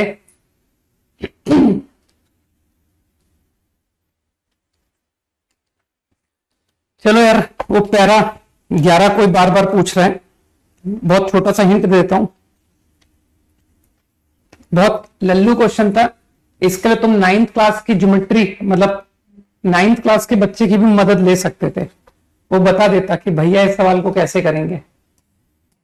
इसीलिए बार बार कह रहा हूं, है ना, अपने जूनियर्स को गलती से भी कोचिंग मत भेज देना, ठीक है, उनको 9th 10th के ही टीचर से पढ़ने देना और कहना 9th 10th की ही मैथ सर थोड़ी सी और अच्छी करवा दो, दैट इज सफिशिएंट। होमवर्क भी बताना है ना, एक मिनट पहले होमवर्क बता दूं। होमवर्क पूछने दो मुझे, होमवर्क क्या बताना था मुझे। हाँ, इसी बुक का होमवर्क देते हैं। पीएनसी का होमवर्क कल से दूंगा, आज नहीं, है ना, कल तक पीएनसी अच्छी कवर हो जाएगी तो थोड़ा मुझे भी डिस्कस करने में मजा आएगा। तो आज भी तुमको स्ट्रेट लाइन का ही होमवर्क देता हूं, अभी सर्कल्स नहीं दे रहा हूं क्योंकि अभी तो खत्म हुई है सर शीट, है ना। तो from straight line match the column, only match the column.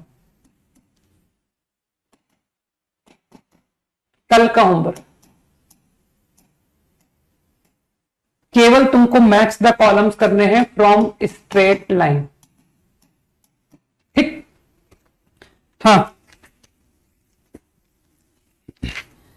जो पैरा 11 है ना, उसमें एक्चुअली एक मुझसे छोटी सी मिस्टेक हुई है, बताता हूं क्या मिस्टेक हुई है।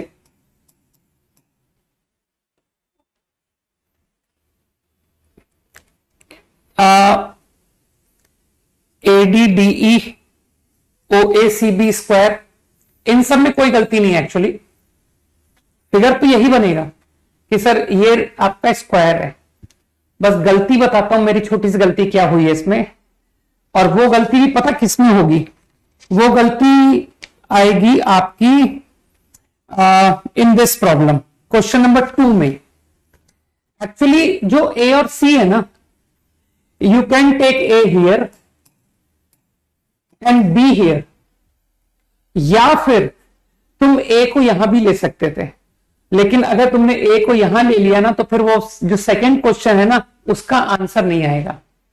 तो एक्चुअली मुझसे बस छोटी सी मिस्टेक यही हुई कि मैंने ये मान लिया था कि तुम इस ऑर्डर में रेक्टेंगल स्क्वायर लोगे, ए हियर, तो ये इंटरचेंज एक संभव था, तो मुझको बता देना चाहिए था, ठीक है, कि तुमको ए एक्स एक्सिस पर लेना है और बी वाई पर।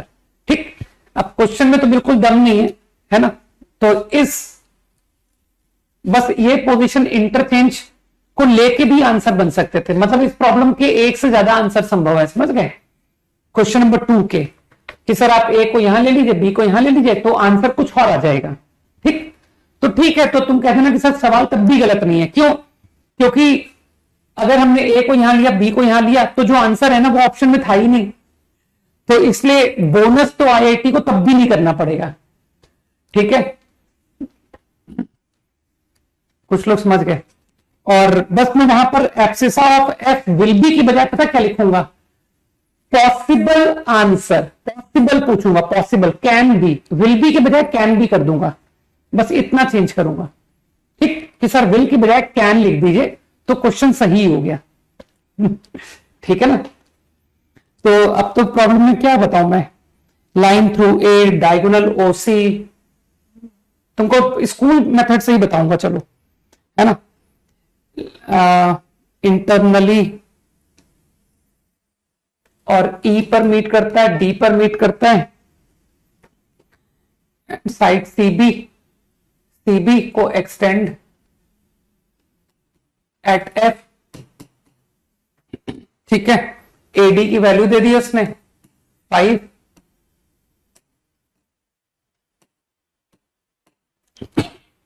ठीक है, और रेशो है एडीडीई 4:3, फाइन, ओके। हाँ, टेस्ट पेपर डिस्कशन नहीं हुआ ना, plus tomorrow I will discuss 20 problems of test 1 to 20, ओके, और अगली क्लास में रिमेनिंग कर दूंगा। तो ओके, तो जो समझदार लोग हैं व्हाट दे विल से कि सर ये ट्राइंगल और ये ट्राइंगल सिमिलर हो गया, सिमिलर, तो ये 4:3, तो ये भी 4:3, ये भी 4:3, तो ये तो खत्म कि सर ये लेंथ 5 है ना, ये 5 है, तो आपको पता है आपकी टोटल लेंथ कितनी होगी, आपकी टोटल लेंथ हो जाएगी 7/4 into 5। आराम से रेशो की मदद लो कि सर ये 5 लेंथ है तो ये लेंथ कितनी होगी, इतनी होगी, है ना। अब मैंने सिंपली क्या किया, मैंने कहा देख ये L लेंथ है तो ये 3/4 लेंथ है, 3/4, और मैंने पाइथागोरस से कि तुमको ये लेंथ पता है ना, ये लेंथ L स्क्वायर प्लस ये L ही तो है 3/4 L स्क्वायर बराबर 35/4। कुछ समझ में आई बात, आई थिंक, है ना, कि सर इससे आपका L निकल आया। And if your L is obtained सब खत्म हो गया, स्क्वायर निकल आया। अब रही बात एब्सिसा ऑफ एफ की, कहना सर इसके लिए भी सिमिलर ट्रायंगल है ना। आई थिंक ये लेंथ कितनी है, ये 1/4 है, ये सर 1/4 ऑफ एल है। तो समझ गए sir, this and this parallel. तो अगर ये 1/4 है तो ये भी 1/4। बुद्धि लगाओ, रेशियो तो मानते हो sir 1:4। I know B, I know C. अरे बी बेचारा तो 0, समथिंग है, 0, and this is what, L, L की वैल्यू निकाल ली ना। तो तुमको लगता नहीं कि सर सेक्शन फॉर्मूले से F निकल आया, F का x कोऑर्डिनेट तुमको रेशियो दे दिया है 1:4। तो I think you will get the answer, got it. और आखिरी पार्ट तो बेकार था। चलो भाई, बाय, गुड नाइट, जय हिंद।